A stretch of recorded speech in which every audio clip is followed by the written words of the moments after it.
Maayong buntag ka natong tanan mga kaigsuunan and sa atong mga padayon nagasubaybay sa atong programa ang Buhing Kamatuoran 101. Today atong pagapadayonon paghisgot ang four spheres of life sa ato nga disciple making church nga manual. So I'll be reading in the book of John chapter 15 verse 11 down to verse 17. I have told you this so that my joy may be in you, and that your joy may be complete. This is my commandment, that you love one another as I have loved you. No one shows greater love than when he lays down his life for his friends. You are my friends if you do what I command you. I don't call you servants anymore, because a servant doesn't know what his master is doing. But I've called you friends because I've made known to you everything that I've heard from my Father. You have not chosen me, but I have chosen you. I have appointed you to go and produce fruits that will last, so that whatever you ask the Father in my name, He will give it to you. I am giving you this commandment so that you may love one another. Ginoo, magapanalangin siyang pulong ang upat no ka spheres of life is SPHERES, spheres of life. Number 1, relationship with Jesus. So una gyud ang usa ka disipulo mo baton gyud na una og relasyon diha ni Jesus. Kung maayo iyang relasyon ni Jesus, sama sa atong gibasa ganina, then dili lisod ang next nga spheres. Dili lisod ang paghigugma niya sa iyang balay, sa church, o sa komunidad. Start din na iya sa Ginoo. So ang iyang relasyon ni Jesus, dapat mo grow siya diha sa iyahang prayer. Mo grow siya, ang usa ka disipulo, mo grow sa Bible reading.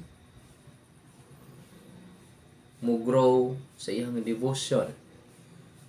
Last one, sa iyahang trust sa Ginoo. Balikon ako, prayer, reading sa Bible, sa scripture.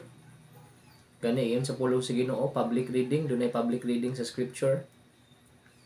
And then sa iyahang meditation, devotion sa pulong sa Ginoo.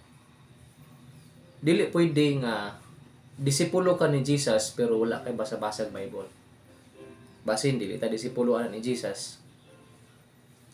Muna nga nindot ang discipleship tungod kay maaghat jud ka pagtuon sa pulong sa Ginoo tungod kay motudlo ka sa uban.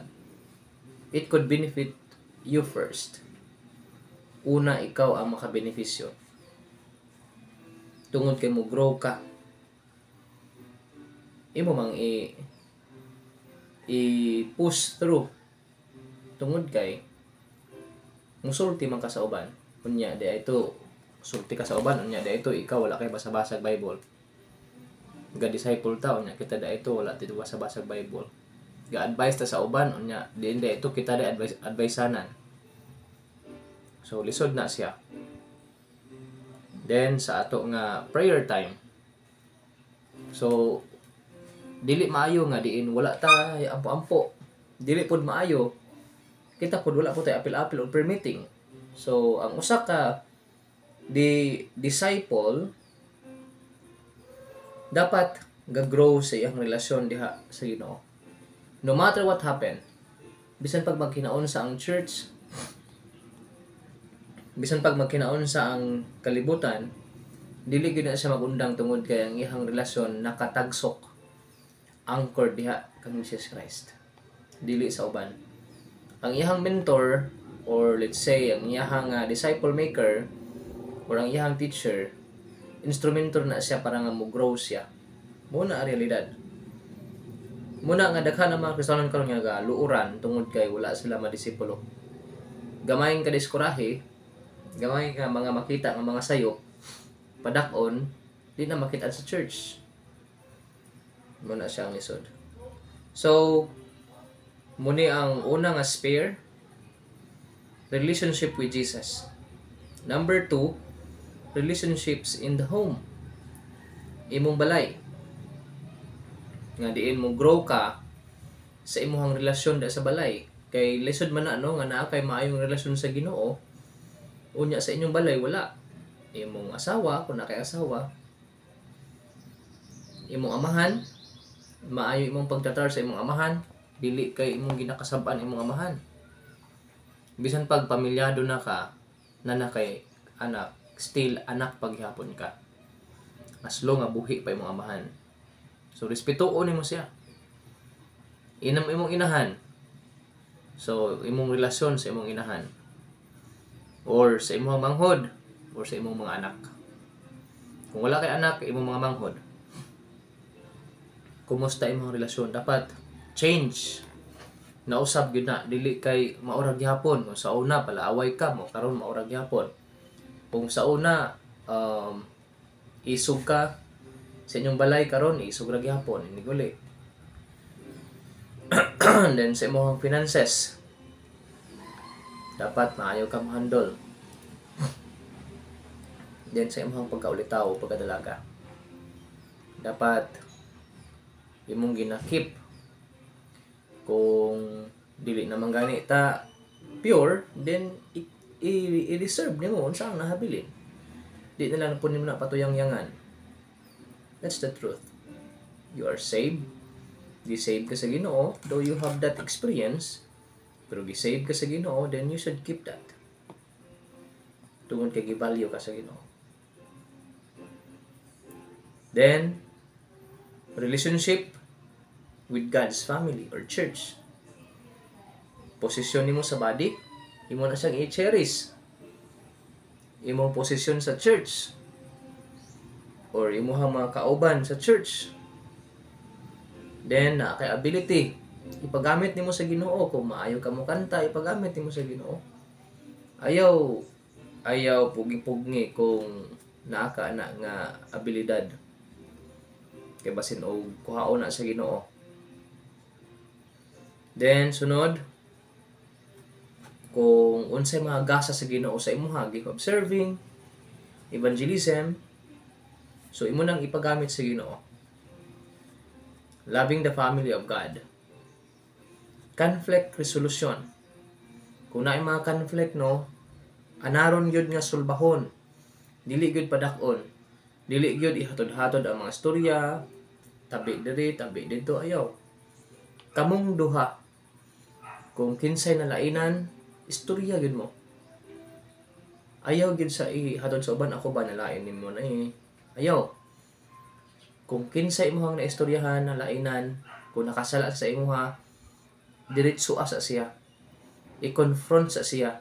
Kung nabalaan nimo nga naa siya sala sa imuha, diretso sa siya. Ayaw sa pagdadag mga tawo walay labot. Because that is not biblical. That is unbiblical. Ang biblical, kung naay conflict, istoryahan siya. Kamo sang duha. Kay kung mo amin siya, mo confess siya sa imong sala, mga isang pasaylo, na win nimo siya. That's the word there in the book of Matthew. Then, relationship with the world. Kung nanginarbaho ka, dapat maayo imong relasyon sa imong katrabaho, ethics nimo, di ka ngadto si awan, di ka badlungon dito. Why? Tungod kay kaning tanan grow ka diha kang Jesus Christ. Kanang tanan bunga ni sa kausaban sa imong relasyon diha ni Jesus. Mao ni ang usa ka disipulo sa Ginoo. Munang sa John chapter 15. Ingon da sa John chapter 15. Usa ni sa mga bunga ang kausaban nimo. Ingon di sa pulong sa Ginoo, verse 3. Sa John 15 verse 3. You are already clean because of what I've spoken to you. Tungod sa pulong sa Ginoong Dios, tungod sa washing sa pulong sa Ginoo by the blood of Jesus Christ, dito sa Kalbaryo, sa cross, nakabaton kita kapasayloan sa mga sala. And we accept and believe it, that He died for our sins. And ato sang gidawat, gituuhan, ang naghimo niya na Jesus Christ, who paid for us. He gave Himself for us para mahimong payments to mga sala. Muna nakabaton kita ni ining shared faith, promise, righteousness, ug bisan ni ining relasyon ngadto samahan. So hinawta no nga diin kini nagpahinumdum ka nato nga usa ka disipulo ni grow iyang relasyon ni Jesus. Thank you and God bless.